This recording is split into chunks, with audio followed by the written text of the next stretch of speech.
বিএমইটির ছাড়পত্র থাকার পরও যারা মালয়েশিয়া যেতে পারেনি তাদের প্রকৃত সংখ্যা জানা জরুরি বলে মনে করেন অভিবাসন বিশ্লেষকরা।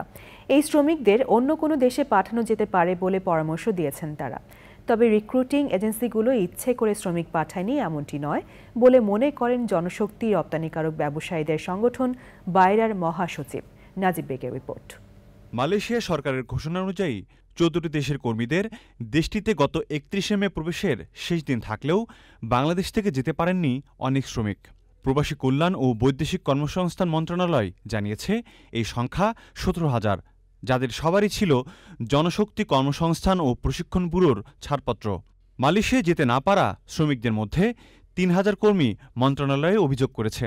এ নিয়ে মঙ্গলবার এক প্রতিক্রিয়ায় প্রবাসী কল্যাণ ও বৈদেশিক কর্মসংস্থান প্রতিমন্ত্রী জানিয়েছেন, বিপুল সংখ্যক কর্মী মালয়েশিয়ায় যেতে না পারার কারণ খুঁজতে গঠিত তদন্ত কমিটিকে আরও সময় দেওয়া হয়েছে।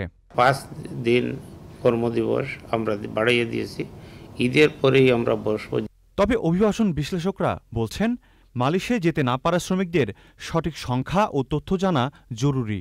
এই যে যারা মালয়েশিয়া যেতে পারেনি, আমি 3,000 হোক আর 4,000 হোক, আমার কাছে মনে হয় যে সময়টা যেহেতু বাড়ানো হয়েছে, এই বর্ধিত সময়ের মধ্যে জেনুইনলি কোন কর্মী যেতে পারেনি, কেন যেতে পারেনি, তার একটা উপযুক্ত তথ্য প্রমাণ সহ যে সকল রিক্রুটিং এজেন্সিকে পাঠাতে পারেনি তাদের সাথে মন্ত্রণালয় বসে বাইরের সাথে বসে একটা সুরাহা করবে যে অর্থ দিয়ে থাকে সে অর্থ এখন তাদেরকে অন্য কোনো দেশে প্রেরণ করা হোক বা মালয়েশিয়া প্রেরণ করা যদি পুনরায় খোলা হয় সেখানে প্রেরণ করা হোক অথবা তার অর্থ ফেরত দেওয়া হোক।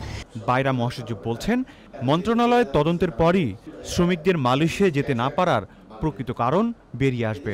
কোনো চাইবে না ইচ্ছে করে তাদের কর্মীকে না পাঠানো, সে কি তার নিজের ইচ্ছা যেতে পারেনি বা এজেন্সির দ্বারা গাফলতিতে যেতে পারেনি কিংবা এমপ্লয়ার নেয়নি নাকি ব্যাড এমপ্লয়ারের ইয়েতে কোটায় পড়েছে, এই সার্বিক যখন বিচার বিশ্লেষণ করে মন্ত্রণালয় একটা ফিগার আউট করবে, that will be the real figure.